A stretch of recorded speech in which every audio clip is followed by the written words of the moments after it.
Good morning friends. आज हम लोग इस लेक्चर में लीनियर प्रोग्रामिंग की सॉल्यूशन को डिस्कस करेंगे कि लीनियर प्रोग्रामिंग प्रॉब्लम हो उसे किस किस मेथड से सॉल्व किया जा सकता है। आप देखोगे ग्राफिकल मेथड, एनालिटिकल और ट्रायल एंड एरर मेथड या simplex method.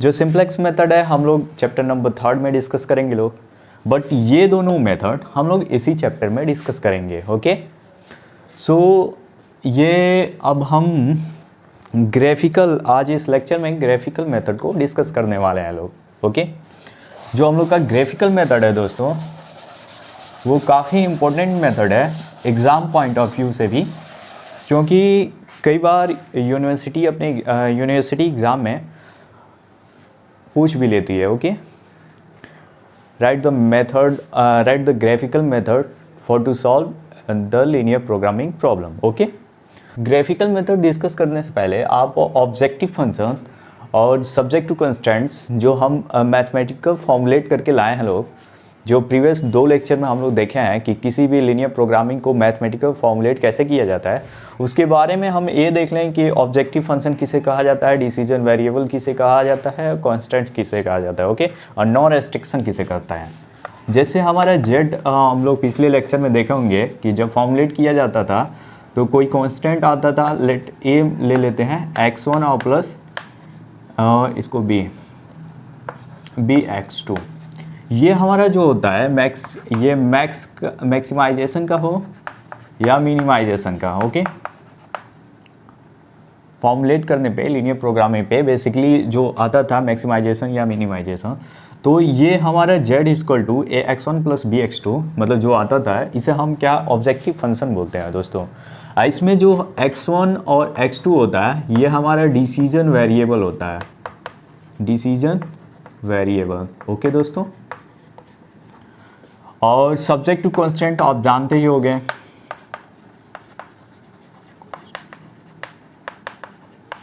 Subject to constants जो ए एक्स, जैसे हम इसे लिख ले रहे हैं, मान लो 2x1 plus 3x2 less than equal to 8 आ गया, चाहे 6x1 plus 3x2 less than equal to 12 आ गया, यहाँ x1 और x2 both are greater than equal to, ये सब्जेक्ट टू कांस्टेंट होता है।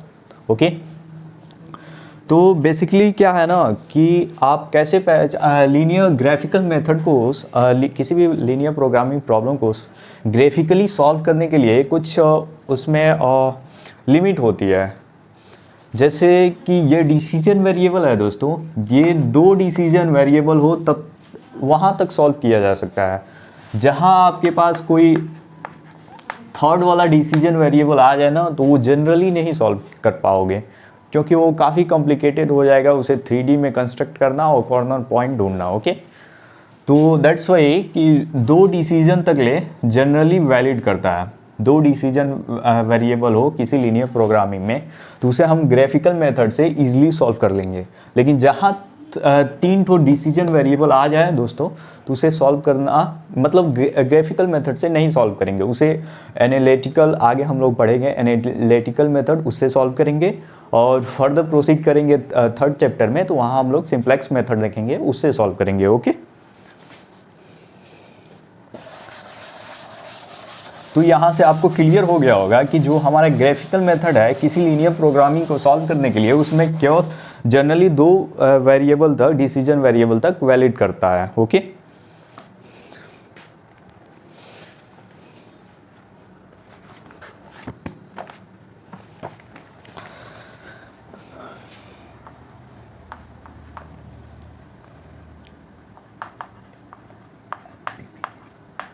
LPP, if in an LPP means linear programming problem. Okay दोस्तों,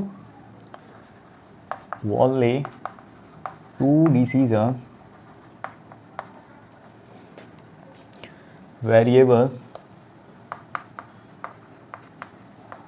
is given,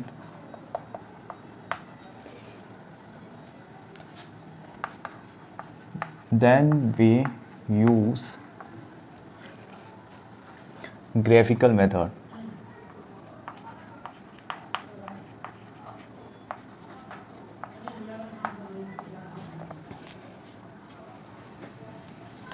and obtain optimal solution.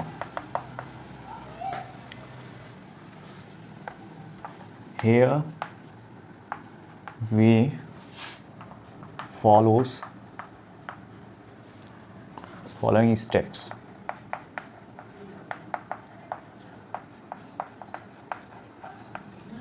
Basically ये वही है दोस्तों कि जो हमारा ग्राफिकल मेथड है वो केवल 2 डिसीजन वेरिएबल अगर लीनियर प्रोग्रामिंग में दिया हो दोस्तों तो वहाँ ये एप्लीकेबल, ईजिली एप्लीकेबल है, ओके। और उसे 2 डिसीजन वेरिएबल से मतलब वहाँ से हम ऑब्टेन कर सकते हैं ऑप्टिमम सॉल्यूशन को। ऑप्टिमम सॉल्यूशन वही होता है दोस्तों कि वो पॉइंट x1 x2 का वो वैल्यू जो z हमारा था ax1 प्लस x1 x2 का वो वैल्यू जो हमारा टोटल कॉन्स्टेंट्स दिया था उसको सेटिस्फाई करके, और ये जो हमारा ऑब्जेक्टिव फंक्शन है अगर ये मैक्सिमाइजेशन का है तो इसको मैक्सिमाइज कर दे तो उसे ऑप्टिमल सॉल्यूशन कहा जाता है, ऑप्टिमल वैल्यू कहते हैं दोस्तों, ओके। आपको समझ में आ गया कि वो x1 x2 का वो वैल्यू जो हमारे टोटल जो कोफिशिएंट दिया हो उसको सेटिस्फाई करके, और अगर हमारा ऑब्जेक्टिव फंक्शन मैक्सिमाइजेशन का है तो जो हमारा ऑब्जेक्टिव फंक्शन है उसको मैक्सिमाइज कर दें, ओके। अगर मिनिमाइजेशन का है तो ऑब्जेक्टिव फंक्शन को मिनिमाइज कर दे, वही ऑप्टिमल वैल्यू होता है दोस्तों, ओके। अब हम लोग स्टेप्स देखेंगे कि कैसे हम सॉल्व करते हैं। स्टेप्स काफ़ी इंपॉर्टेंट है।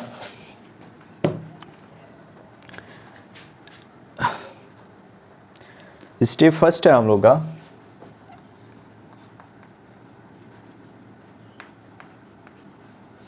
स्टेप फर्स्ट देखो, we identify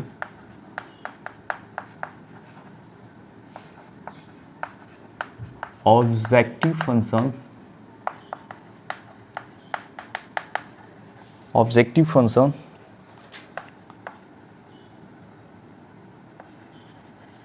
constants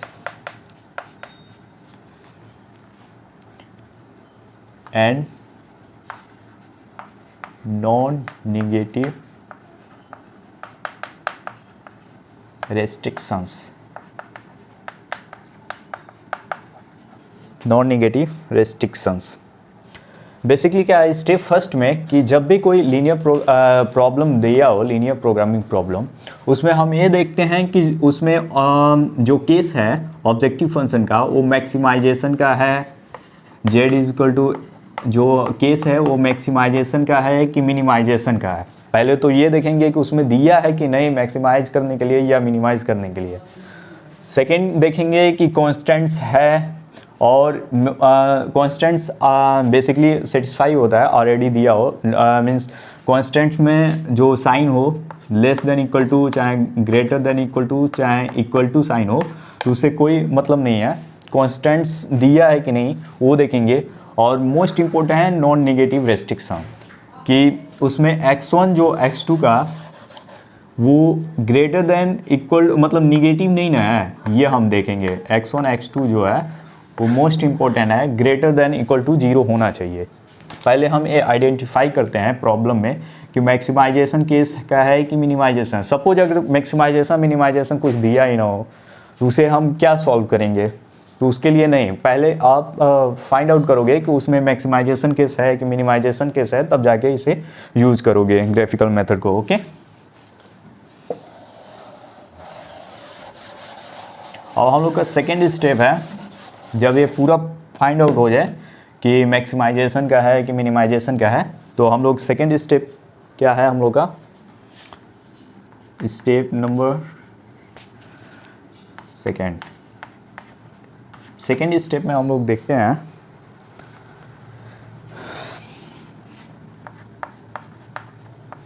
then we replace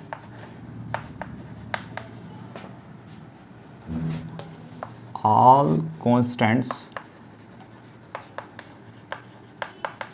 all constants as quality equation। जब हमें ये फर्स्ट स्टेप सेटिस्फाई हो जाए तो हम सेकेंड में क्या करते हैं कि जो भी कांस्टेंट दिया होता है, सपोज कांस्टेंट दिया है 6x1 plus 3x2 less than equal to 8 and x1 plus 5x2 less than 20। Suppose ये कांस्टेंट दिया है, ओके।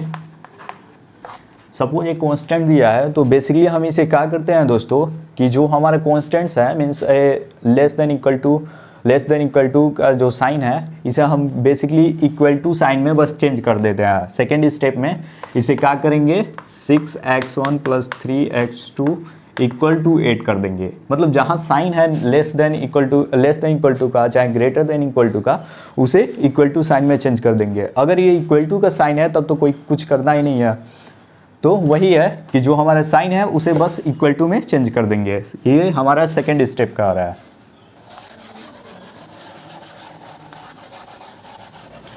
अब थर्ड स्टेप है,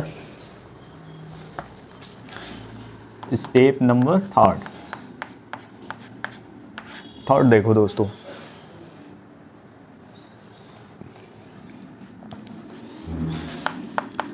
then we draw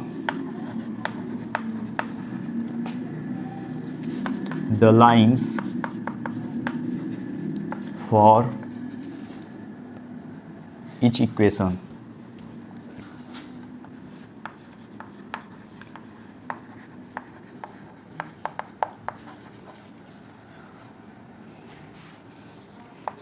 by putting x1 equal to 0 we get the value of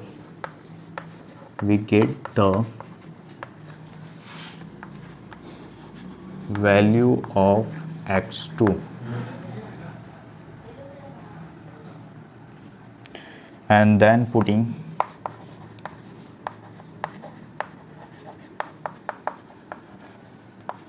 x2 equal to 0 we get the value of x1। Third step कह रहा है कि जब हम उस कांस्टेंट को जब इक्वेशन में चेंज कर लें कांस्टेंट को, मान लो दोस्तों कि हम लोग का जो कांस्टेंट दिया था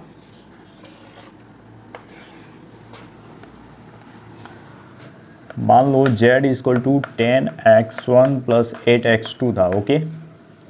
यहाँ पे हम लोग का कांस्टेंट जो था 2x1 plus x2 less than equal to 4 था और 2x1 प्लस 3x2 ये लेस देन इक्वल टू 12 था, जहाँ पे x1 and x2 both are greater than equal to 0 है, ओके। इसको हम लोग सेकेंड स्टेप से क्या किए, इसको इक्वेशन में चेंज कर दिए। तो इक्वेशन में चेंज करेंगे तो बेसिकली ये क्या इक्वल टू का साइन लग जाएगा, ओके। जब इक्वल टू का साइन लग जाएगा तो इसे हम एक लाइन ड्रा करेंगे ग्राफ में। तो आप ड्रा करना जानते ही होंगे। एक बार क्या करते हैं x1 की वैल्यू 0 पुट करेंगे तो x2 की वैल्यू फाइंड आउट हो जाएगा, मिल जाएगा। और उसके बाद x2 की वैल्यू 0 पुट करेंगे तो x1 की वैल्यू मिल जाएगा। तो ऐसे करके हम ग्राफ ड्रा कर लेते हैं, ओके। आई होप आप जानते होंगे। अब हम लोग फोर्थ स्टेप पे देखते हैं।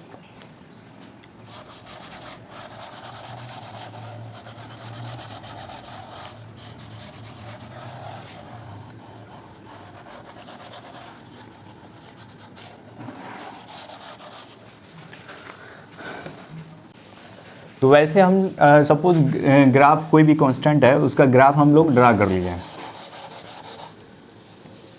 ग्राफ हमने सपोज एक लाइन ऐसे है और एक लाइन ऐसे हो रही है, ओके। दो ठो लाइन हो गई, ओके। ग्राफ ड्रा कर लिए, x1 को 0 पुट करके और उसके बाद x2 की वैल्यू आ गई, x2 की 0 पुट किए तो x1 की वैल्यू। ऐसे जितना कांस्टेंट दिया है उसका हम लाइन ड्रॉ कर लिए, ओके, ग्राफ पे। अब हम लोग का स्टेप नंबर 4 है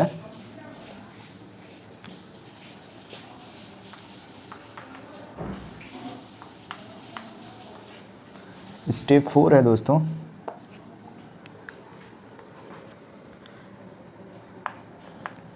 वे find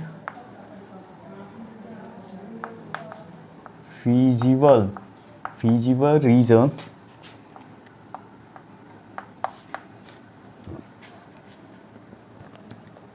in first quadrant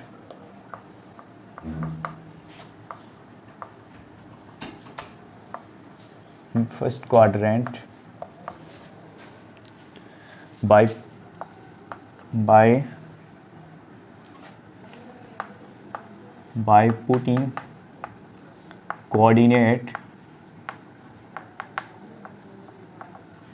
putting coordinate of origin 0 0 to each constants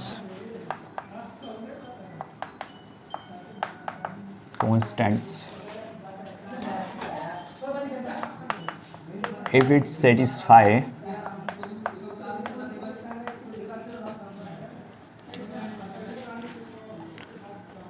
then it shows that feasible region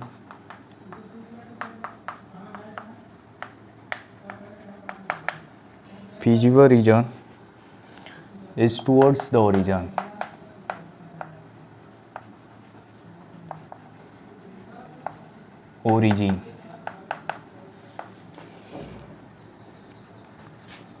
कह रहे हैं दोस्तों कि जब हम लाइन ड्रा कर लिए ग्राफ पे, तो जो हमारा कॉन्स्टेंट्स है ना दोस्तों, suppose ax1 plus bx2 is less than equal to m है, और एक है a2x1 प्लस b2 x2 ये less than equal to n है। सपोज इसका ये हम ड्रा कर दिए, ये दोनों लाइन है। ओके, तो हम क्या करेंगे ना दोस्तों कि x1 x2 की जगह हम 0 पुट करेंगे। ओरिजिन का जो कोऑर्डिनेट है 0 0 पुट करेंगे।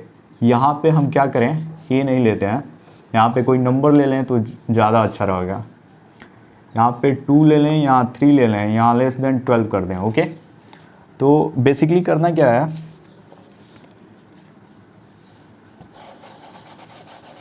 कह रहा है कि फोर्थ स्टेप में कि x1 और x2 की जगह 0 0 पुट करो। तो x1 0 करोगे तो ये भी 0 और प्लस 0, ये लेस देन इक्वल टू 12।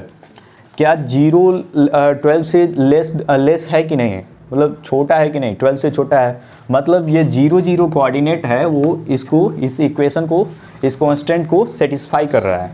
तो इसे सेटिस्फाई करने से मतलब है कि जो हमारा फीजिबल रीजन होगा ना, वो ओरिजिन के टूवर्ड्स ओरिजिन, मान लो कि ये वाला लाइन है, तो ये इसका फीजिबल रीजन रहेगा, ये टूवर्ड्स ओरिजिन की ओर रहेगा। ओके, ओरिजिन को वर्ड रहेगा, लेकिन ध्यान रहे फर्स्ट क्वाड्रेंट में ही रहेगा दोस्तों। ओके, टूवर्ड्स ओरिजिन की ओर, लेकिन फर्स्ट क्वाड्रेंट में ये निगेटिव, ये सेकेंड थर्ड फोर्थ इसमें नहीं, बेसिकली फर्स्ट क्वाड्रेंट ही में ही देखा जाता है। Okay,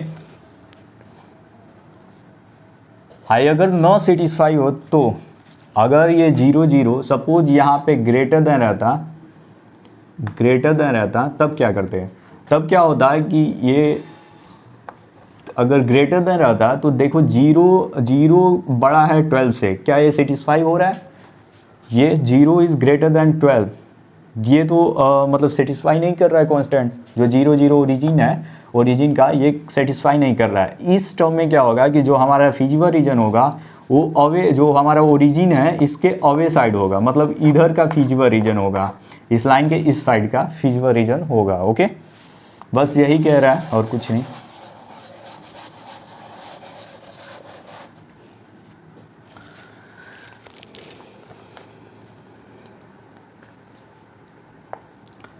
So but if it doesn't satisfy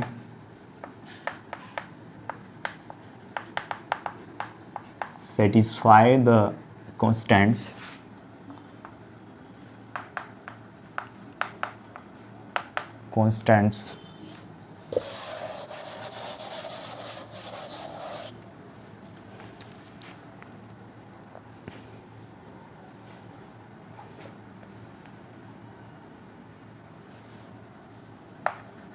then the feasible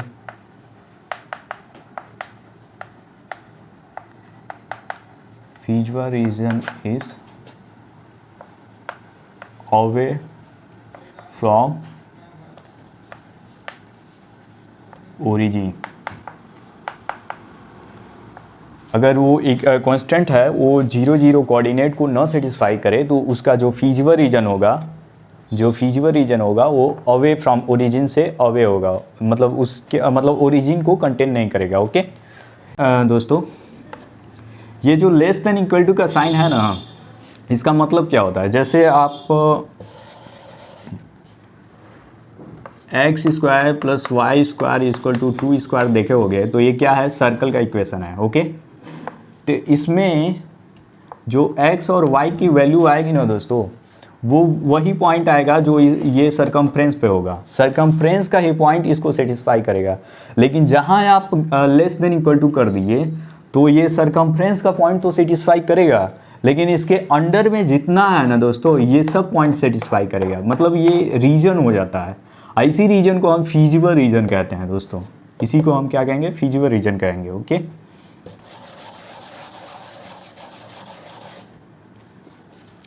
away from origin। okay,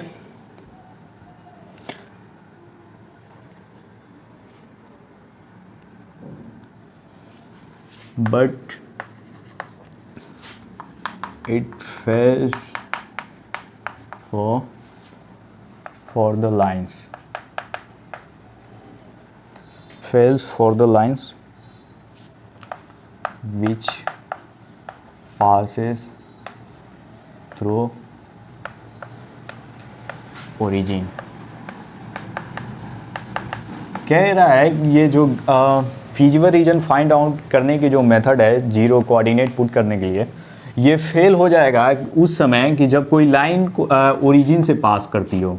जैसे सपोज ये लाइन ओरिजिन से पास कर रही है, मान लो ये x minus Y equal to 0,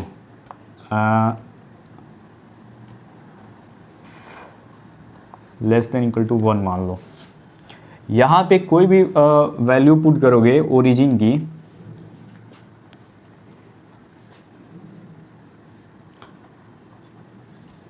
इसे लेस देन इक्वल टू 0 मान लो। ओके, या इसे x minus Y greater than equal to 0। इसमें आप फाइंड आउट नहीं कर सकते हो कि रीजन कौन सा है। इसमें 0 0 पुट करोगे तभी इस 0 0 ओरिजिन की कोऑर्डिनेट अगर इसमें पुट करोगे तभी सेटिस्फाई करेगा, और इसमें पुट करोगे तभी सेटिस्फाई करेगा। तो ऐसे कैसे पता करोगे कि रीजन इधर का है या इधर का है? कोई भी इस टाइप का इक्वेशन हो, जो लाइन का इक्वेशन है, इधर का है, ऊपर साइड का है कि डाउन साइड का है, इसे पहचानने के लिए बेसिकली क्या करना होता है ना, कोई भी पॉइंट एक्स एक्सिस का ले लो। मान लो 1 0 ले रहे हो, x equal to 1 minus 0, Y equal to 0। 1 minus 0 करोगे तो 1 लेस देन इक्वल टू 0 होगा। मतलब ये पॉइंट इधर का पॉइंट लो, x एक्सिस का, अच्छा y एक्सिस का भी ले सकते हो। मान लो x एक्सिस का पॉइंट हम ले रहे हैं 1 0।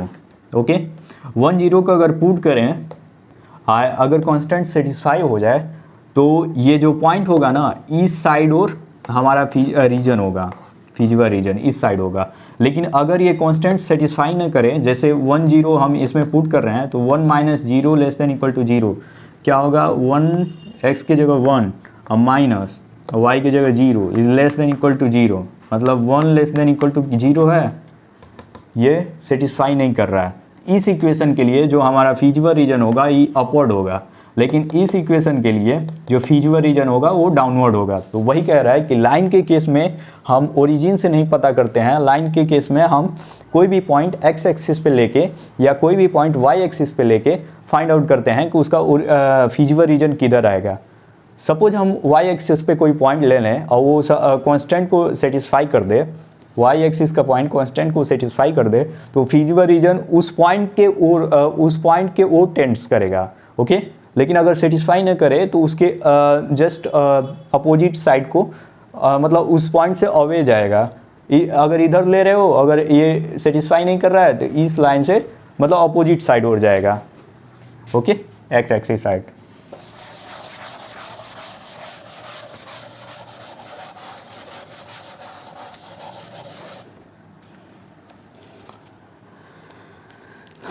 थ्रू ओरिजिन, जब ओरिजिन से कोई लाइन पास करे उस केस में क्या करते हैं, in that case we have to consider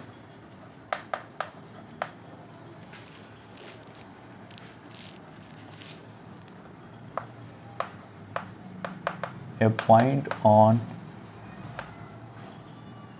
x-axis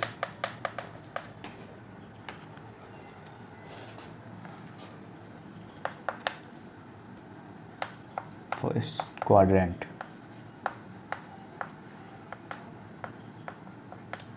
First quadrant. If it satisfies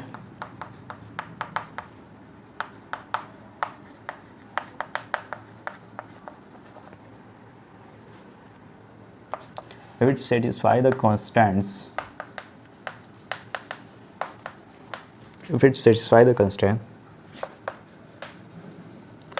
then the feasible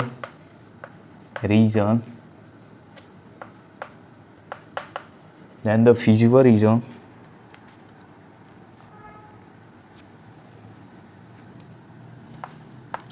will be towards the point.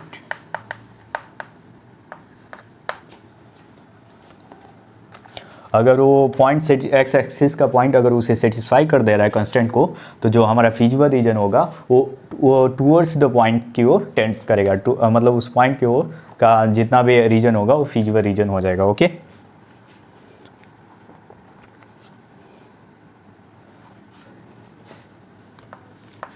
but if not,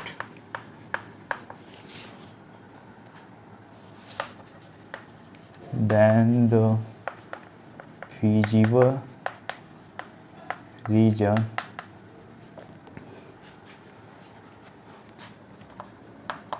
will be towards the y axis. अगर वो point x axis का point उसे constant को satisfy नहीं कर रहा है, तो वो क्या होगा, वो उस केस में जो हमारा फीजिबल रीजन रहेगा वो वाई एक्सिस की ओर का फीजिबल रीजन हो जाएगा, उस लाइन से और वाई एक्सिस तक का.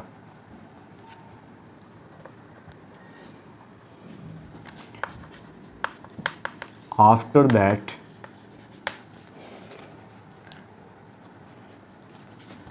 We find the common feasible region which satisfy all constraints,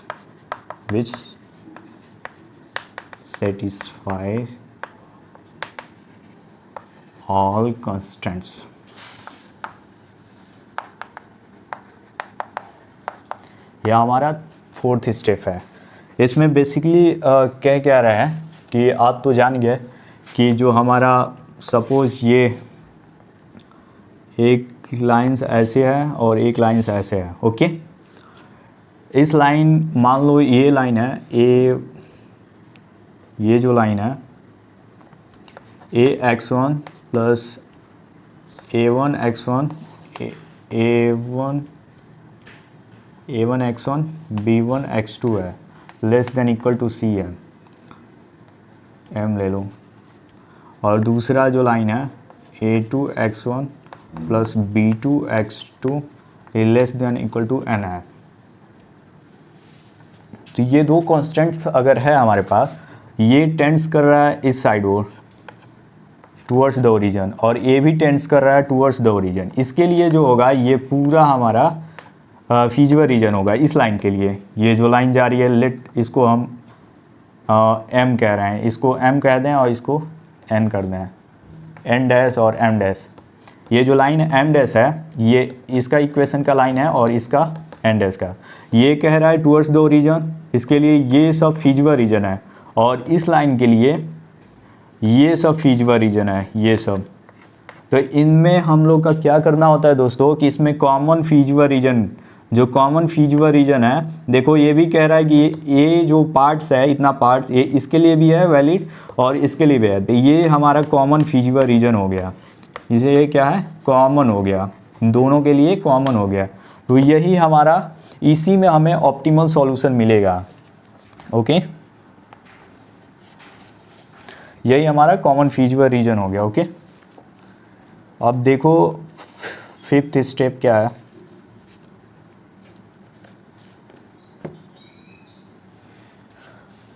step number 5 पे आते हैं लोग।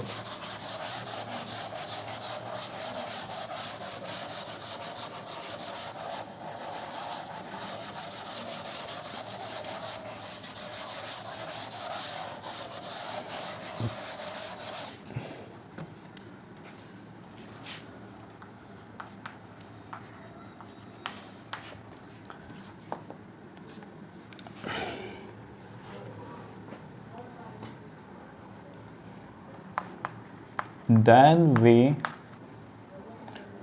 find a vertex. Then we find a vertex by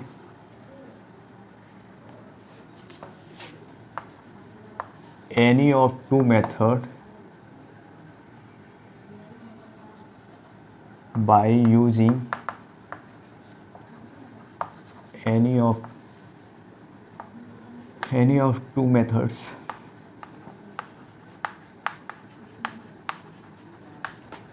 तब जाके हम वर्टेक्स फाइंड करते हैं, वर्टेक्स या ऑप्टिमल सॉल्यूशन फाइंड करते हैं, ऑप्टिमल पॉइंट फाइंड आउट करते हैं। दो मेथड है उसके लिए, पहला है corner point method, corner point method, और दूसरा है, इन दोनों में से किसी को यूज करके हम ऑप्टिमल पॉइंट फाइंड आउट कर देंगे, आइसोट्रॉपिक मेथड। इन दोनों मेथड को हम अगले लेक्चर में डिस्कस करेंगे लोग विथ एग्जांपल के साथ। ओके, इन दोनों को यूज करके हम वो वर्टेक्स फाइंड आउट कर लेंगे जो ऑप्टिमाइज करेगा।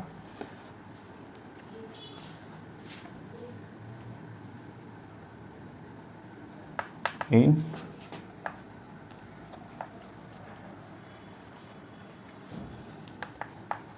Convex polygon,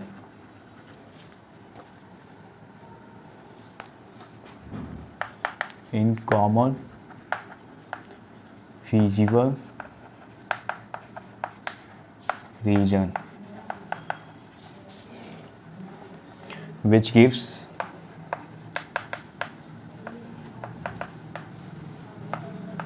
optimum value of objective function.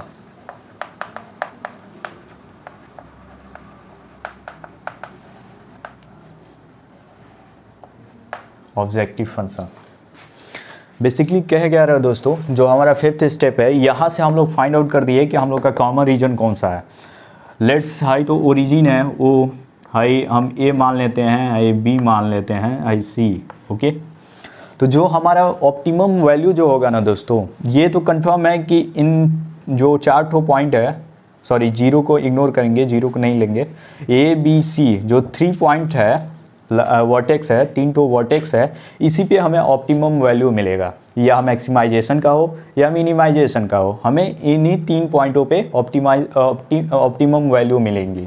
और हम पॉइंट कैसे डिसाइड करेंगे, पहला उसके लिए है कॉर्नर पॉइंट मेथड जो आप लोग पढ़े होंगे इंटर में उससे, लेकिन अब एक न्यू मेथड भी है आइसोट्रॉपिक मेथड, जिसे आइसोकॉस्ट मेथड भी कहा जाता है, तो उसे हम अगले लेक्चर में डिस्कस करेंगे लोग विथ एन एग्जाम्पल के साथ।